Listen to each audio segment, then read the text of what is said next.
Friends, स्वागत है आप सभी का हमारे YouTube channel UK triple S C with NK पर। तो फ्रेंड्स, आज मैं आपको जो दूंगा यहाँ पे उत्तराखंड की क्लास दूंगा, जिसमें मैंने आपको अकबर के 3 समकालीन बताए थे परमार वंश के। तो पहला जो था हमारा, पहला कौन था? सहजपाल, जिसके बारे में मैंने आपको वीडियो में करा दिया था। सहजपाल के बारे में आपको मैंने वो वीडियो करा दी थी। फिर आएगा हमारा बलभद्र शाह, जिसके बारे में आज कराऊंगा। फिर इसके बाद राजा मानसा के बारे में मैं आपको बताऊंगा। तो मैं बात करता हूँ आज बलभद्र शाह की। तो बलभद्र शाह का जो कार्यकाल माना जाता है वो हमारा 1575 से लेकर 1591 तक का कार्यकाल इनका माना जाता है। ठीक है। तो बलभद्र शाह का कार्यकाल कब से कब तक माना जाता है? 1575 से लेकर 1591 तक का कार्यकाल माना जाता है। और अगर मैं बात करूं इसके अन्य नाम, तो बलभद्र शाह के अन्य नाम, तो इनके अन्य 3 नाम थे, बहादुर शाह, राम शाह और एक ये बलभद्र शाह। ठीक है। या फिर हम इसको कहेंगे बलराम शाह। क्या क्या नाम थे इनके अन्य नाम? मैं यहाँ पे आपको कराऊं बलभद्र शाह। तो जो बलभद्र शाह थे, इनके बारे में मैं आपको कराऊंगा कि बलभद्र शाह के अन्य नाम, अन्य कितने नाम थे इनके? 3 नाम थे अन्य नाम। तो अन्य नाम कितने थे? अन्य इनके नाम 3 थे, बलराम शाह, राम शाह, बहादुर शाह। तो इसके कितने नाम हो गए? इनके बलभद्र शाह के अन्य कितने नाम हो गए? 3 नाम हो गए, बलराम शाह, राम शाह और बहादुर शाह। तो जो इनके नाम में शाह की उपाधि थी, इनके जो नाम में शाह की उपाधि थी, पहली शाह की उपाधि भी किसके कार्यकाल में शुरू की गई थी? बलभद्र शाह के ही कार्यकाल में शुरू की गई थी। और क्या हुआ था यहाँ पे? प्रथा भेजने, राजदूत भेजने की प्रथा भी बलभद्र शाह ने ही यहाँ पे शुरू की थी। तो इन्होंने जो पहला राजदूत भेजा था अपना, प्रथम राजदूत प्रथा, तो इनकी जो प्रथा थी राजदूत भेजने की प्रथा, तो इसमें क्या था? बलभद्र शाह ने अपना जो राजदूत भेजा था वो किसके पास भेजा? तो वो किसके पास भेजा था? यहाँ पे अकबर के दरबार में यहाँ पर भेजा था। किसके दरबार में भेजा? बलभद्र शाह ने अपना राजदूत अकबर के दरबार में। प्रथम राजदूत भेजने की प्रथा भी यहीं से ही अपनाई गई थी। तो अकबर के पास इन्होंने पहला अपना राजदूत भेजा। तो यहीं से ये प्रथा, राजदूत भेजने की प्रथा भी कहां से स्टार्ट हुई? वो भी हमारे बलभद्र शाह के कार्यकाल से ही हुई है। और इसके नाम में जो शाह की उपाधि भी इन्हीं के नाम में यहाँ से हमें मिली है। शाह की उपाधि भी किसने दी है? अकबर ने क्या दिया? शाह की उपाधि अकबर के द्वारा ही क्या दी गई? शाह की उपाधि यहाँ पे दी गई। लेकिन परीक्षा वाणी के अनुसार जो शाह की उपाधि है वो कौन देगा? यहाँ पे बहलोल लोधी। प्रश्न आ जाए कि बहलोल लोधी यहाँ पे क्या करा? परीक्षा वाणी में जो दिया गया, परीक्षा वाणी में दिया गया जो शाह की उपाधि है, शाह की उपाधि परीक्षा वाणी में कौन दे रहा? वहां पे बहलोल लोधी। लेकिन जो यहाँ पे जब राजदूत भेजने की प्रथा शुरू की गई थी, अकबर के पास इन्होंने राजदूत भेजा, तो वहीं से ही इन्होंने इनके नाम के आगे पीछे तो शाह लगाना शुरू कर दिया। और तभी से इनके जो जितने भी आगे वंशज हुए हैं उन्हीं के सबके नाम में क्या लगता चला गया? शाह लगता चला गया। फिर मैं बात करूं अकबरनामा में इसे क्या कहा गया? अकबरनामा में इसे राम शाह कहा गया है। अकबरनामा पुस्तक है, ये किसकी पुस्तक है? अबुल फजल की पुस्तक है। किसकी पुस्तक है? अबुल फजल की पुस्तक है। अबुल फजल की पुस्तक में क्या कहा गया है? बलभद्र शाह को राम शाह कहा गया है। क्या कहा गया है? राम शाह कहा गया है। फिर मैं बात करूं कवि देवराज ने बलभद्र शाह की तुलना, कवि देवराज थे तो उन्होंने बलभद्र शाह की तुलना किससे की है? तो कवि देवराज ने बलभद्र शाह की तुलना किससे की थी? भीमसेन से की थी। किससे की थी? भीमसेन से। किसने की थी ये तुलना? कवि देवराज ने।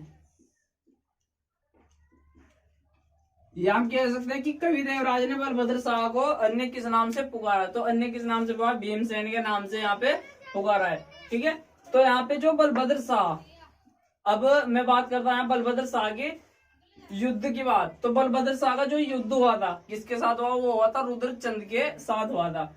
तो बलभद्र शाह का जो युद्ध हुआ था वो रुद्रचंद के साथ हुआ था, जिसको हम क्या कहेंगे? ग्वालदम का युद्ध।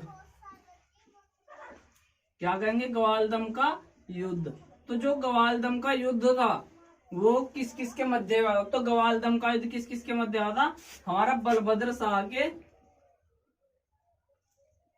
और इधर रुद्र चंद के मध्य हुआ था। किस किस के मध्य हुआ, ये बलभद्र शाह और रुद्रचंद के मध्य में हुआ था इसका ग्वालदम का युद्ध। ग्वालदम कहां पर है, ग्वालदम भी हमारा चमोली में ही स्थित है।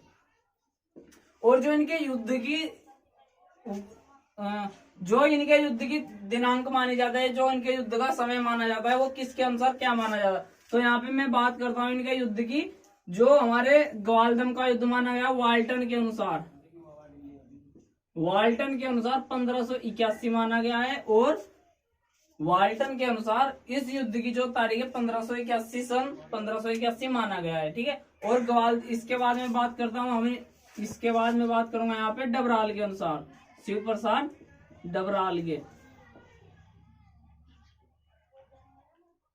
तो जो शिव प्रसाद डबराल के अनुसार जो ग्वालदम के युद्ध की तारीख क्या मानी गई यहाँ पे 1590 से 1591 तक की तारीख यहाँ पे मानी गई है। तो ग्वालदम का क्या था, ग्वालदम का युद्ध किन किन के मध्य हुआ था, बलभद्र शाह और रुद्रचंद के मध्य ग्वालदम का युद्ध हुआ। ये कहाँ पर है, चमोली में स्थित है। ग्वालदम कहाँ, चमोली में स्थित है। और अगर आपके पास प्रश्न यहाँ आ जाए कि ग्वालदम का युद्ध वोल्टन के अनुसार निम्न में से किस तिथि या किस कालक्रम के अनुसार माना है, तो 1581 वहां पे आप आंसर लगाओगे। और अगर आ जाए आपके पास शिव प्रसाद डबराल के अनुसार, तो 1590 से 1591 के मध्य आपका ये आंसर रहेगा, ठीक है। फिर मैं बात करता हूँ, जब यहाँ पे इस युद्ध में क्या हुआ था, ग्वालदम के युद्ध में जो यहाँ पे कत्यूरी राजा, एक कत्यूरी राजा था। कत्यूरी राजा कौन था, यहाँ पे सुखाल देव। कहाँ पे था, बागेश्वर में। बागेश्वर कहाँ पे पड़ा, बागेश्वर भी चमोली में ही पड़ता है, ठीक है। तो बागेश्वर में क्या था, बागेश्वर में था कत्यूरी राजा सुखाल देव, कत्यूरी राजा सुखाल देव।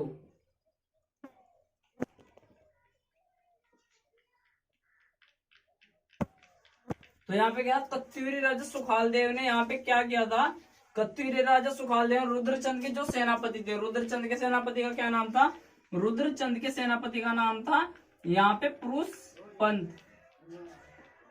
तो रुद्रचंद के सेनापति का क्या नाम था, यहाँ पे पुरुषपंत इनके सेनापति का नाम था। तो यहाँ पे क्या हुआ, जब बागेश्वर में एक युद्ध हुआ था, बागेश्वर का भी एक युद्ध हुआ था। इसके पहले मैं आपको ग्वालदम के युद्ध के बारे में बता रहा था कि ग्वालदम का जो युद्ध हुआ था वो बलभद्र शाह और रुद्रचंद के मध्य में हुआ था। तो इस युद्ध में क्या हुआ था, पुरुषपंत मारा गया था। क्या हुआ था, इस युद्ध में पुरुषपंत मारा गया था। इस युद्ध में पुरुषपंत किसने मारा, और ये युद्ध जो चमोली में हुआ था, ये सीमा पर हुआ था, चमोली की सीमा पर युद्ध हुआ था, चमोली की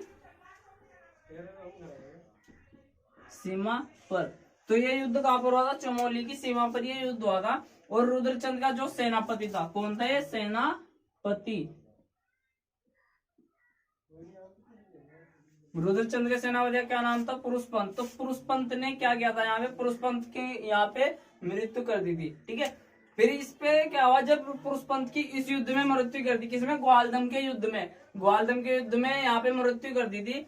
तो जो रुद्रचंद थे उसके सेनापति, तो इनको गुस्सा आया, आक्रोश में फिर इन्होंने क्या किया, वहां पे बागेश्वर में क्या था, कत्यूरी राजा सुखाल देव के साथ इन्होंने युद्ध किया। उसके बाद बलभद्र शाह के बाद बागेश्वर में युद्ध किया। तो इन्होंने कत्यूरी राजा सुखाल देव की वहां पे मृत्यु कर दी। किसके आक्रोश में आकर, कि इसने इनके सेनापति पुरुषपंत की वहां पे हत्या कर दिया, मृत्यु कर दी थी। तो उसके उपरांत ही इन्होंने यहाँ पे सुखाल देव की मृत्यु यहाँ पे कर दी थी। किस युद्ध में की थी, बागेश्वर में की थी, ठीक है। और बागेश्वर में ही उस समय कौन था, कत्यूरी राजा सुखाल देव था, ठीक है। तो इसके बाद मैं आपको बताऊंगा यहाँ पे बलभद्र शाह जो थे, इसमें क्या है, बैजनाथ युद्ध बागेश्वर में। और यहाँ पे मैं आपको बता दूं कि पुरुषपंत को मार दिया। पुरुषपंत को मारने के बाद जो सुखाल देव थे, सुखाल देव और कौन थे, सुखाल देव और रुद्रचंद, रुद्रचंद का जो युद्ध हुआ था, रुद्रचंद का युद्ध हुआ था, कहाँ पे हुआ था, बैजनाथ का युद्ध।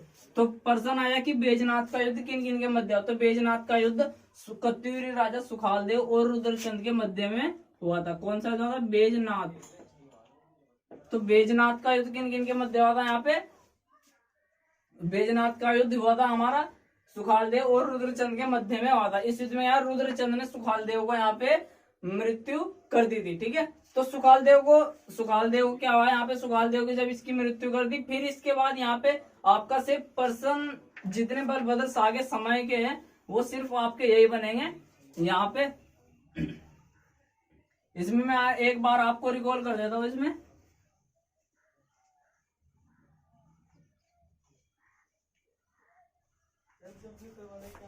जो बलभद्र शाह थे, बलभद्र शाह के अन्य 3 नाम थे, राम शाह, बलराम शाह और बहादुर शाह। ठीक है, तो इनके कितने नाम आए यहाँ पे? राम शाह।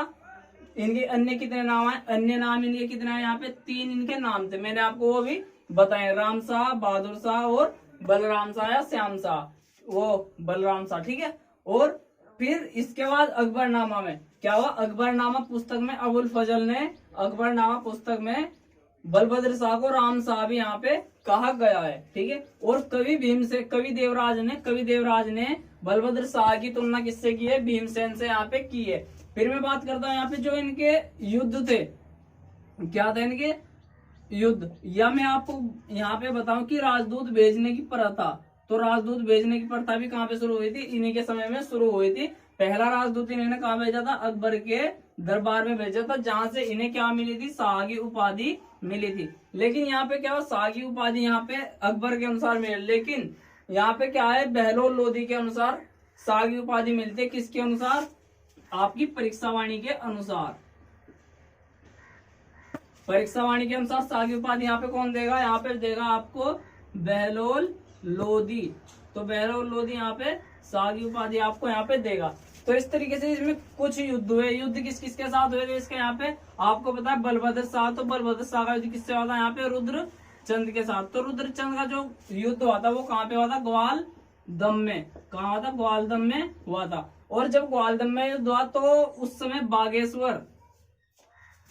बागेश्वर में कौन राजा था? बागेश्वर का उस समय कौन राजा था? कत्यूरी शासक सुखालदेव। कौन था उस समय? कत्यूरी राजा सुखाल